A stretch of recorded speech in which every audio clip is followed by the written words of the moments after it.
निधि स्वच्छ की स्वस्ति क्लासेस में आप सभी का स्वस्ति अभिवादन है। दोस्तों, कहते हैं कि सपने उसी के पूरे होते हैं जो इन्हें देखने का साहस रखता है। इसलिए सपने देखने भी चाहिए और दिखाने भी चाहिए। किंतु सपना यदि पूरे देश को दिखाया जा रहा हो और राजनीतिक चश्मे से दिखाया जा रहा हो तो बेहतर होगा कि एक बार चश्मे के लेंसों को थोड़ा साफ कर लिया जाए। क्योंकि जो राजनीति की भाषा होती है ना, ये जुमलों की भाषा होती है, तो ये नारों की भाषा होती है।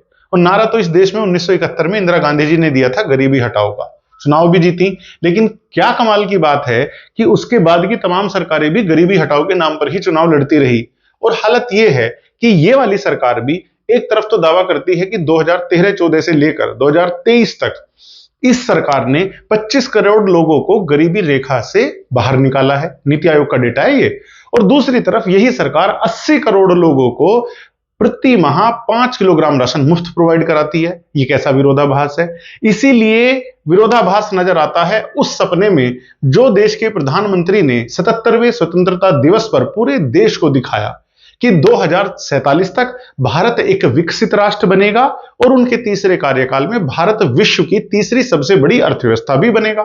कुछ लोगों का यह मानना है, जिनमें रघुराम राजन जैसे अर्थशास्त्री और विपक्षी दल शामिल है, कि यह उनका एक और जुमला है और ये बहुत ज्यादा हाइप की हुई है। ऐसा पॉसिबल नहीं है। क्यों ऐसा पॉसिबल नहीं है, पहले वो बता देता हूं, फिर मैं सरकार क्यों ऐसा कह रही है कि ये संभव है, ये वाकई ही विकसित भारत का सपना भारत के लिए जुमला है या हकीकत है, इसकी जांच पड़ताल करेंगे। और मैं चाहता हूं कि मैं केवल दोनों पक्ष का डेटा आपको बताऊं, आप अपने विवेक का इस्तेमाल कीजिएगा और देखिएगा कि सपना कितनी हमारी जद में है और कितनी हमारे पहुंच से बाहर है। पहले मैं रघुराम राजन जी की बात करता हूं कि वो क्या कहते हैं। वो कहते हैं कि देखिए, आपके देश की जो साक्षरता दर है, लिटरेसी रेट है, ये तो वियतनाम जैसे देशों से भी कम है। आपके यहां जो कुपोषण की दर है वो जो है 35% है, 35% है आपके देश में, और ये तो सहारा अफ्रीकन देशों से भी बहुत ज्यादा है।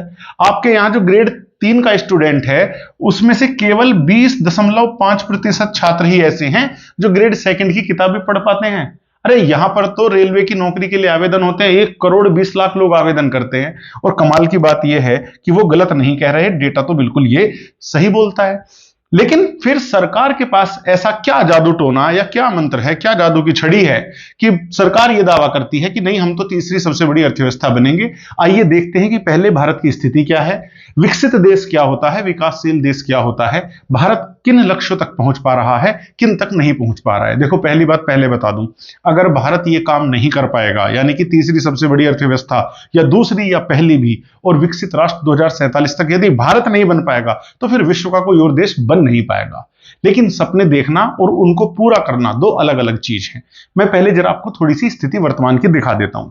अभी 5 विश्व की जो सबसे बड़ी अर्थव्यवस्थाएं हैं उसमें नंबर 1 पर आती है आपकी यूएसए, नंबर 2 पर आपकी चाइना, 3 पर जापान है, चौथे पे जर्मनी है, 5वें पर इंडिया है। अभी हमने ब्रिटेन को पीछे छोड़ा था। यूएसए की जो इकोनॉमी है अभी वो $26 ट्रिलियन की है, चाइना की 19 की है, जापान की $4.5 ट्रिलियन की है, जर्मनी की 4.3 है और इंडिया की $3.7 ट्रिलियन की इकोनॉमी है। आईएमएफ का ये डेटा है। आईएमएफ यानी कि अंतरराष्ट्रीय मुद्रा कोष, उनका ये कहना है कि 2027 तक जो अर्थव्यवस्था बढ़ेगी वो इस तरीके से होगी कि यूएस से बढ़कर $31 ट्रिलियन हो जाएगा, चाइना बढ़कर 25.7 हो जाएगा, आपका जो जापान है वो 5.07, जर्मनी 4.9 और भारत की जो जीडीपी होगी वो $5.2 ट्रिलियन हो जाएगी। तो आप देख सकते हैं ये जो 5.2 है ये 4.9 यानी कि जर्मनी से ज्यादा होगा और 5.07 यानी कि जापान से भी ज्यादा होगा। तो हम इन दोनों को पीछे छोड़ देंगे और हम यहां 3rd नंबर पर आ जाएंगे, ऐसा मानना है आईएमएफ का। आरबीआई के डिप्टी गवर्नर साहब ने भी यही कहा है। वो कह रहे हैं कि 2032 तक यानी कि इसके ठीक 5 साल बाद हम चाइना को भी पीछे छोड़ देंगे, दूसरे नंबर की अर्थव्यवस्था बन जाएंगे और 2050 तक हम यूएसए को भी छोड़ देंगे और हम 1st नंबर पर आ जाएंगे। आईएमएफ ने यह भी कहा है कि 2027 में जो वैश्विक जीडीपी है उसमें यूएसए का कंट्रीब्यूशन होगा 24% का, चाइना का होगा 20% का और भारत का जो कंट्रीब्यूशन होगा वो महज 4% का होगा। पहले वो बता देता हूं कि विकसित देश और विकासशील देश क्या होते हैं। जब आप एक बार इनको जान लेंगे, इनका क्राइटेरिया पकड़ लेंगे, तब आप चीजों को और बेहतर तरीके से समझ पाएंगे। चलिए, अगर आप ये नहीं जानते कि एक विकसित देश क्या होता है और विकासशील देश क्या होता है तो घबराने की जरूरत नहीं है, क्योंकि कोई भी नहीं जानता है कि विकसित देश क्या है और विकासशील देश क्या है। इसे पहले आप आसानी से समझ लीजिए। जैसे आप कहेंगे अमीर कौन है, या आप कहेंगे गरीब कौन है? तो ये तय करना बड़ा मुश्किल हो पाता है। हो सकता है किसी व्यक्ति के पास एक अच्छा पक्का मकान भी हो, ऑल्टो गाड़ी भी हो, लेकिन वो सोच रहा है कि यार मेरा तो अपना खुद का जो है एक 4 BHK होना चाहिए था 2 BHK की जगह, या मेरे पास ऑल्टो की जगह मर्सिडीज होनी चाहिए थी। वो कहेगा मैं तो उतना अमीर नहीं हूं। वहीं एक दूसरा व्यक्ति है जिसके पास साइकिल भी नहीं है अपनी, और उसको आप कहोगे कि जी ऑल्टो है सामने वाले के पास और अपना खुद का मकान है, वो कहेगा तो बहुत अमीर आदमी है। इसी तरह विकसित देश क्या है और विकासशील देश क्या है, इसकी कोई भी परिभाषा WTO विश्व व्यापार संगठन ने तय नहीं की है। ये केवल सदस्य देशों पर छोड़ा हुआ है कि वे अपने आप को विकसित मानते हैं या विकासशील मानते हैं। जैसे कि एक छोटा सा एग्जांपल देखिए, ऑस्ट्रेलिया है। ऑस्ट्रेलिया की जो जीडीपी है वो $1.5 ट्रिलियन की है, वो अपने आप को विकसित कहता है, डेवलप्ड नेशन कहता है। और चाइना की $19 ट्रिलियन के बाद वो खुद को अब तक विकासशील कहता हुआ आया है। हालत तो ये हो गई कि अमेरिका की संसद में चीन को विकासशील से विकसित देश बनाने के लिए बकायदा एक कानून पास करना पड़ा। मतलब चाइना कह रहा है कि भाई मैं तो विकासशील हूं, अमेरिका कह रहा है कि नहीं तू विकसित है, तुझे पता नहीं है पर तू है। कानून बनाना पड़ा। क्यों ऐसा करते हैं देश? देखिए, जब आप विकासशील होते हैं तो आपको थोड़ा सा गरीब समझा जाता है, तो आपको कुछ रियायतें मिलती हैं। वो रियायतें कैसी होती हैं कि जो लोन आपको वर्ल्ड बैंक देता है या जो लोन आपको IMF देता है वो सस्ते दरों पर मिल जाता है। और चाइना ने बहुत सारा लोन इस तरह लेकर दूसरे देशों को दिया है। तब अमेरिका में जब डोनाल्ड ट्रंप की सरकार बनी थी, तब उस सरकार ने चीन की इस नीति की काट करते हुए उसको विकसित देश बनाने की घोषणा की। अच्छा, जब आप ये कह रहे हैं कि कोई पैमाना ही नहीं है, तो फिर हम कैसे तय करेंगे भाई विकसित देश होता क्या है? देखिए, कुछ सिम्टम होते हैं, जैसे अमीरी के भी कुछ सिम्टम होते हैं, गरीबी के भी कुछ सिम्टम होते हैं। वो उसी तरह विकसित देश के भी कुछ पैमाने हैं, कुछ उनकी जो इकोनॉमी है उसके कुछ लक्षण है। क्या? टेक्निकल इंफ्रास्ट्रक्चर एडवांस होना चाहिए। बदकिस्मती से भारत का बहुत ज्यादा उन्नत नहीं है। स्ट्रॉन्ग इंडस्ट्रियल इंफ्रास्ट्रक्चर, औद्योगिक ढांचा मजबूत होना चाहिए। अगेन, ये हमारी जो है दुखती रग है। हालांकि पिछले 9 साल में, मैंने कहा था कि मैं दोनों चीजें बताता चलूंगा, पिछले 9 साल में इस सरकार ने 34 लाख करोड़ रुपए का जो निवेश है इसमें वो किया है। लेकिन फिर भी ये मानना चाहिए कि हमारा मैन्युफैक्चरिंग सेक्टर उतना मजबूत नहीं है जैसा कि चाइना वगैरह का है। हाँ, हमारा जो मजबूत पक्ष है वो क्या है? हमारा सर्विस सेक्टर। सर्विस सेक्टर होता है सर्विस देना किसी भी चीज की। बैंकिंग भी एक सर्विस है, ट्रांसपोर्ट भी एक सर्विस है।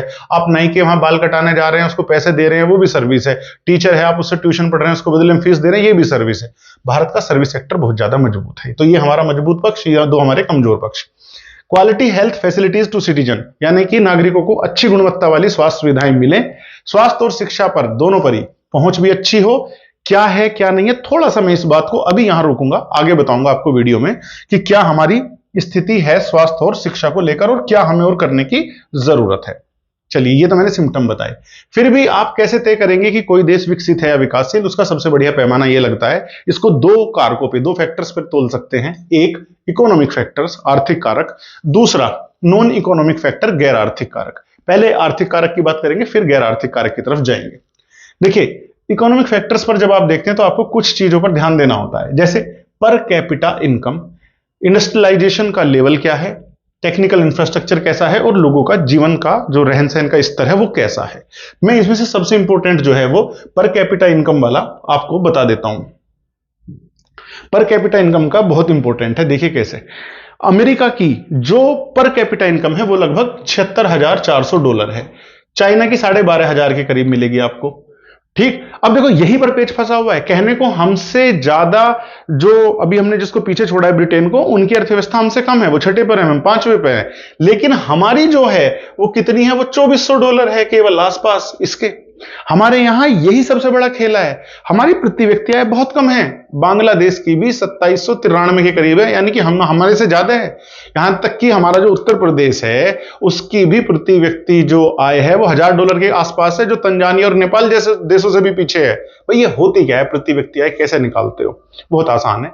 देश जितना भी बना रहा है, जिसे हम जीडीपी कहते हैं, एक साल के अंदर एक देश की सीमाओं के भीतर हम जो कुछ भी बनाते हैं, हमसे मान लो जीडीपी कहते हैं, उसको टोटल पॉपुलेशन से आप भाग दे दो। आप कहेंगे ऐसे तो जी बांग्लादेश की पॉपुलेशन कम है, उसकी तो ऑब्वियसली हमसे ज्यादा होगी। बिल्कुल सही बात है, लेकिन चाइना की तो हमारे बराबर और हमसे ज्यादा रही है, फिर भी उसकी देख रहे हो 12,500। यानी कि ब्रिटेन को अभी मैं बता रहा था पीछे छोड़ा, ब्रिटेन की भी $48,000 के आसपास है। तो केवल पर कैपिटा इनकम होने से ही हम विकसित देश हो जाते हैं? नहीं। अगर ऐसा होता तो कतर, जिसकी पर कैपिटा इनकम $88,000 प्रति व्यक्ति है, वो विकसित देश होता? वो नहीं है। क्यों नहीं है भाई $88,000 के बाद भी? क्योंकि शिक्षा तक पहुंच नहीं है उस देश के नागरिकों की इतनी बढ़िया, और दूसरा असमानता बहुत है। इस वजह से कतर $88,000 प्रति व्यक्ति आय के बावजूद भी विकासशील देश बना हुआ है, ना कि विकसित देश। तो फिर एक बात बताओ, अगर पर कैपिटा इनकम अकेला क्राइटेरिया नहीं है तो फिर हम कैसे डिसाइड करेंगे? ये देख लो पहले। पर कैपिटा इनकम अगर नहीं आप तो आप जीवन स्तर देख सकते हैं। जीवन स्तर कैसे नापेंगे? देखिए, यह माना जाता है कि अगर जो विकसित देश है उसमें अगर 1000 बच्चे आपके जन्म लेते हैं तो उनमें से जो है केवल 10 की ही डेथ होनी चाहिए या उससे कम की, तब आप विकसित देश माने जाते हैं। हमारे देश का क्या आंकड़ा है जी? हमारे देश में 25.5 का ये डेटा है, लगभग 25-26 बच्चों की मृत्यु हो जाती है। हाँ, हमने टारगेट रखा हुआ है कि 2100 तक, 2100 तक हम ये डेटा जो है 8 बच्चों तक का ले आएंगे। एक चीज तो जीवन स्तर के अलावा और भी कोई पैमाना है? जी हाँ, जीवन प्रत्याशा होती है। जीवन प्रत्याशा क्या होती है जी? लाइफ एक्सपेक्टेंसी कह देते हैं। मतलब एक आदमी अपने एवरेज काल में जो है कितना जिएगा, एवरेज ये माना जाता है। अगर 75 साल से ज्यादा जी रहा है तो हम कहते हैं कि ये विकसित देश का एक पैमाना हो सकता है। भारत की कितनी है जी? भारत की अभी 69.9 चल रही है। तो आप देख सकते हैं कि कितने मानकों पर हम कहां चल रहे हैं। उद्योग का और जो तकनीकी ढांचा है मैंने बताया अभी उस स्तर का नहीं है। हाँ, निवेश अच्छा हो रखा है, काम बहुत तेजी से चल रहा है। जैसे सेमीकंडक्टर वाला भी हमने बनाना शुरू कर दिया है, लेकिन बहुत दूर है, इसमें कोई संदेह नहीं होना चाहिए।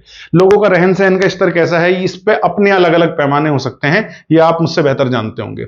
दूसरी तरफ आ जाइए, नॉन इकोनॉमिक फैक्टर, गैर आर्थिक कारक क्या होता है? ह्यूमन डेवलपमेंट इंडेक्स, मानव विकास सूचकांक, ये यूएन निकालता है। तो इसमें क्या करता है? 3-4 चीजों का पैमाना है ये कि किसी देश में लॉन्ग एंड हेल्दी लाइफ है या नहीं है, नॉलेज यानी कि शिक्षा कैसी है, और लोगों का जीवन का स्तर कैसा है। इन 3 के बाद भी और छोटे छोटे और पैमाने होते हैं जिन पर यह नापा जाता है।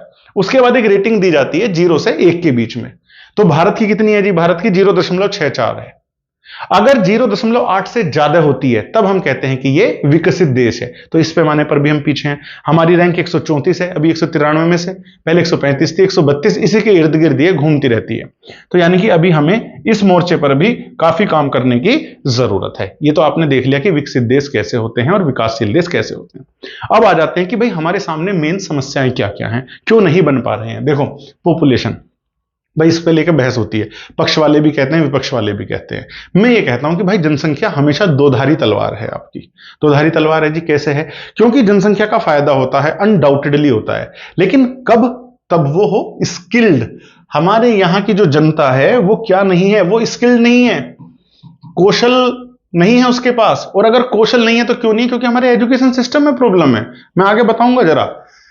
टीएफआर, टोटल फर्टिलिटी रेट, ये क्या होता है जी? ये होता है कि एक महिला अपने प्रजनन काल में, जो कि माना जाता है 15 साल से लेकर 49 साल तक, कितने बच्चों को जन्म देगी या उनके रहने की, जीवित रहने की संभावना है। तो ये जो है हमारा अभी 2.2 से घटकर 2.2 था, अभी 2 पर आ गया है। इतनी संभावना चल रही है, यानी कि हम जनसंख्या के स्थिरीकरण की तरफ बढ़ रहे हैं कि हाँ हम इस पे कंट्रोल कर लेंगे। तो एक तो ये चीज बताई। दूसरा इंपॉर्टेंट चैलेंज है भारत के सामने, करंट अकाउंट डेफिसिट, चालू खाता घाटा। ये क्या होता है जी? देखिए, कोई देश आयात भी करता है, निर्यात भी करता है। इंपोर्ट हमारा ज्यादा, आयात हम ज्यादा करते हैं, और एक्सपोर्ट हमारा, निर्यात क्या है वो कम है। तो ये तो इसी को जो होता है उसे हम चालू खाता घाटा कहते हैं। 2022 में ये $42 अरब था, 42 अरब। अभी इस वाली छमाही में घटकर हम इसे $17 अरब तक ले आए हैं, क्योंकि डॉलर में ही सारा कारोबार होता है, इसलिए बता रहा हूं। इससे दिक्कत ये होती है कि इसका मतलब आप जितना बेच रहे हो उससे ज्यादा का खरीद रहे हो, तो ये पैसा घर से ही जाएगा, घर से जाएगा मतलब फॉरेन रिजर्व एक्सचेंज से चला जाएगा। और भारत का सबसे बड़ा जो इंपोर्ट है वो क्या होता है? तो वो पेट्रोलियम प्रोडक्ट्स होते हैं, तेल। 9 लाख करोड़ का तेल खरीदा है हमने 2021-22 में, ये बहुत बड़ा अमाउंट होता है। अब इसमें सरकार कुछ कर रही है? जी हाँ, सरकार कह रही है कि हम रिन्यूएबल एनर्जी सोर्सेज जो हैं उनसे 50% अपनी ऊर्जा की जरूरतों का पूरा करेंगे। लेकिन फिर वही बात है, जैसे इलेक्ट्रिक गाड़ी आ रही है, बहुत इनिशियल स्टेज में है भारत अभी इन चीजों के। भारत को क्या चाहिए? अगर हमें ये टारगेट अचीव करना है 2047 तक का, तो हमें लगभग 9-10% की दर से अगले 20 साल तक बढ़ना होगा। अभी हम 6.5-7 की दर से बढ़ रहे हैं, 6.5 या 7.5 के आसपास, इससे ज्यादा बढ़ नहीं पा रहे हैं। तो चालू खाता घाटा पर हमें काबू पाना ही होगा। कुछ पॉजिटिव भी है इसमें है, 21,000 करोड़ रुपए का हमने इस बार रक्षा निर्यात किया है, पहली बार ऐसा हुआ है। पिछले साल देखूं तो 18,000 करोड़ का था, यानी कि 32% का इजाफा हुआ है, ये पॉजिटिव चीज है। अनएम्प्लॉयमेंट, बेरोजगारी तो हमेशा ऐसा मुद्दा रहा है, तो लोग कहेंगे तो रोजगारी नहीं है। भाई आपकी रोजगार की डेफिनेशन भी क्लियर होनी चाहिए। रोजगार के पैमाने अलग अलग हैं। मैं एक काम की बात बताऊं, जितनी सरकारी नौकरियों की बेकदरी भारत देश में हुई है चंद्रगुप्त मौर्य के काल से, आप मेगास्थनीज की इंडिका उठा के पढ़ लो, तब से लेकर आज तक जितनी दुर्गति हमने की है सरकारी नौकरियों की, किसी देश ने नहीं की है। पहले हमारे यहां आप अपने ताऊ चाचा बाबा दादाओं से पूछेंगे तो वो बेहतर बता देंगे। नौकरी करना तो हे दृष्टि से देखा जाता था, अरे चौधरियों के लड़के भला नौकरी करते हैं, बुला लिया करते थे वापस। मिलिट्री तक जैसी संस्थाओं को जो है कैंप लगाने पड़ते थे कि लड़के मिल जाएं। आज उल्टा है।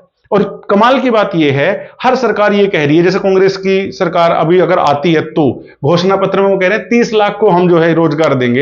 अरे भाई, किसी भी देश में केवल नौकरियों से आप विकसित नहीं बन सकते।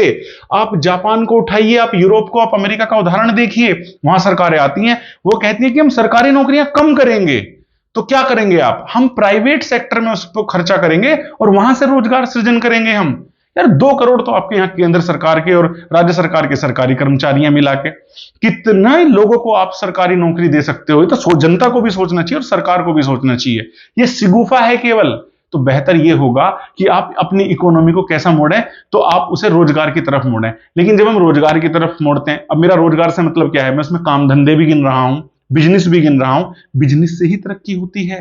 काम धंधों को लेकर हमारा माइंडसेट क्या है? एक बार मोदी जी ने कह दी थी कि भाई पकोड़ा बनाने से भी जो है रोजगार मिलता है, तो लोगों ने इतनी हंसी उड़ाई, इतनी हंसी उड़ाई। मैं ये नहीं कह रहा कि पकोड़े बनाने लगो, लेकिन कोई बुराई नहीं है, लोग पकोड़े से भी बना लेते हैं। मेरा मतलब यह है, जब तक हम काम धंधों को रोजगार की श्रेणी में नहीं देखेंगे, आप केवल सरकारें बदलते रहेंगे। हालत यह रहेगी कि यूपी में 50,000 के करीब या 60,000 के करीब पद निकले होंगे। 60,000 नौकरियां थी सिपाहियों की, 50 लाख लोगों ने आवेदन किया है आपके यहां। बस ट्रक सब जाम हो जाते हैं। तो आपको भी पता है, सरकार को भी पता है, सबके लिए नौकरी फिक्स कर देना ना समस्या का हल है, ना ये एक वाइबल आइडिया है। फिर भी राजनीति अपना काम कराती रहती है। दूसरा, स्किल डेवलपमेंट, ये मैंने अभी बात ही की है। स्किल डेवलपमेंट क्यों नहीं हो पाता जी हमारे यहाँ? देखो 2 कारण है। एक तो हमारी शिक्षा वैसी नहीं रही है। हमारे यहाँ आज भी शिक्षा, मतलब सरकारें मैं देखता हूं दावा करती रहती है, लेकिन कोई भी सरकार ये नहीं कहती कि भाई हमारी जो शिक्षा हो वो रिसर्च पे बेस होनी चाहिए, वो ऐसी हो कि वो श्रम से जुड़ जाए, वो बिजनेस से जुड़ जाए। हालत ये है, हमारे यहां 1 करोड़ के करीब ग्रेजुएट, स्नातक, मैं इंजीनियर भी बता दे रहा हूं, मैं एमबीए भी बता दे रहा हूं, और इसमें जो है मैं आपके जो बाकी ये बीए और बीकॉम वाले सब बता दे रहा हूं। 1 करोड़ में से जो सर्वेज हैं वो ये बताते हैं कि केवल 25% एमबीए ऐसे होते हैं जो काम पे लग सकते हैं, 20% इंजीनियर ऐसे होते हैं जो काम पे लग सकते हैं। बाकी वाले या तो उनको स्किल की जो है नॉलेज देनी पड़ती है, या वो उन्हें ऐसा काम करना पड़ता है जो उनके मन के माफिक नहीं होता है। इसका समाधान अगेन वहीं छिपा हुआ है, हम सरकारों से भीख मांगना और सरकार हमें खैरात देना बंद करें। हम एजुकेशन को अपना इनोवेटिव और रिसर्च पर बनाएं, और इसके लिए हमें क्या करना होगा? हेल्थ और एजुकेशन दोनों पर ही अच्छा खासा खर्च करना होगा। कितना अच्छा खासा? देखो, हेल्थ पर और एजुकेशन पर हमें 6% खर्च करने की जरूरत है। ये तो सब जानते हैं बेसिक जीडीपी का। हम कितना कर रहे हैं? तो हम हेल्थ पे तो 1 से लेकर जो है 1-1.5% तक ही खर्च करते हैं, एजुकेशन पर 2-2.5% खर्च कर रहे हैं। भाई इसको बढ़ाओ। नौकरियां रोजगार तो इसके बाद ही पैदा होंगे। और अंत में मैं आपको ये बता देता हूं कि ये सारा करने के बाद भी सबसे बड़ी जो दिक्कत है, भारत, मान लो भारत तरक्की कर भी लेता है, मान लो 2047 तक हम विकसित राष्ट्र बन भी जाते हैं, उसके बाद भी एक समस्या रह जाएगी। वो समस्या क्या होगी वो भी देख लो। वो समस्या होगी इंक्लूसिव ग्रोथ की, समावेशी विकास की। भाई क्यों, क्या दिक्कत है? दिक्कत यह है कि आपके यहां भारत देश में 1% लोगों के पास, जो हमारे 1% लोग हैं, उनके पास 40% लोगों से ज्यादा संपत्ति है। भारत की हालत यह है कि यहां के जो 21 अरबपति हैं, उनके पास 70 करोड़ लोगों से ज्यादा संपत्ति है। ये जो असमानता है, ये भारत के लिए सबसे बड़ा खतरा है। इसको भरने की कोशिश कीजिए। आपको जो दूसरे सपने दिखाए जा रहे हैं कि जी आपका तो सेंसेक्स मार्केट बढ़ रहा है, बिल्कुल बढ़ रहा है। मैं ये नहीं कह रहा विश्व का 5वां नंबर का बन तो चुका है, लेकिन भाई आपको यह भी बताया जाना चाहिए कि बीएससी में, यानी कि बॉम्बे स्टॉक एक्सचेंज में 6000 से ज्यादा कंपनियां रजिस्टर्ड हैं, और जो सूचकांक बेस होता है वो केवल 30 कंपनियों का होता है। तो आप कहते हैं सेंसेक्स बढ़ रहा है, बिल्कुल बढ़ रहा है। आपका एफडीआई आएगा, आपकी कंपनी की हालत अच्छी है, लेकिन उससे गरीब का भला नहीं होगा। हमारे यहां ये जो असमानता है, इसको सबसे पहले कम करने की जरूरत है। वरना सरकार खूब अच्छा खासा राजमार्गों पे भी खर्च कर रही है, इंफ्रास्ट्रक्चर पे भी खर्च कर रही है, यूपीआई भी हमने बनाया है, जैसे अभी हम बात कर रहे थे स्किल्ड होने की। लेकिन एक यूपीआई से काम नहीं चलेगा। हमने कुछ ऐसा नहीं खोज डाला है जो इंटेल को, गूगल को, एप्पल को, इसको टक्कर दे सके। समझ रहे हैं आप इस बात को? तो ये बिल्कुल वैसा ही हो गया कि यदि आपका सेंसेक्स बढ़ रहा है, आपको आपने देखा अरे भाई वाह बाजार तो, अरे बाजार बढ़ रहा है लेकिन क्या गरीबों की दशा भी सुधर रही है? ये वैसे ही है कि आप किसी भी क्लास में जाइए, 100 बच्चे हैं, आप टीचर से कहते हैं जी क्लास की परफॉर्मेंस क्या है, वो कहती है क्लास के जी 30 सबसे जो बढ़िया बच्चे हैं उनको उठा दिया। आपने कहा वाह तो बहुत बढ़िया चल रही है, भाई बाकी 70 का क्या होगा ये तो बता दो। इसलिए मैं ये कहता हूं कि अगर कुछ करना है तो सबसे पहले क्या करने की जरूरत है, विकास को समावेशी विकास बनाने की जरूरत है। अगर आप ये सारी चीजें देख लेते हैं तो मैं अंत में इस बात से अपना वाक्य खत्म करता हूं कि भारत के अलावा कोई और देश ऐसा कर नहीं पाएगा कि 2047 तक विकसित बनेगा। लेकिन मुझे एक चीज पर ही केवल उसकी डाउट है, वो है उसकी पेस, गति क्या होगी, और सबसे बड़ी बात क्वालिटी, उसकी गुणवत्ता कैसे होगी, कि क्या वो बराबर का विकास दे पाएगा या नहीं। तो मैंने जो भी आपको डेटा बताया, आशा करता हूं कि आप अपने आप अब जज करिएगा कि ये जो सपना है ये केवल सपना है या एक हकीकत में भी तब्दील हो सकता है। धन्यवाद।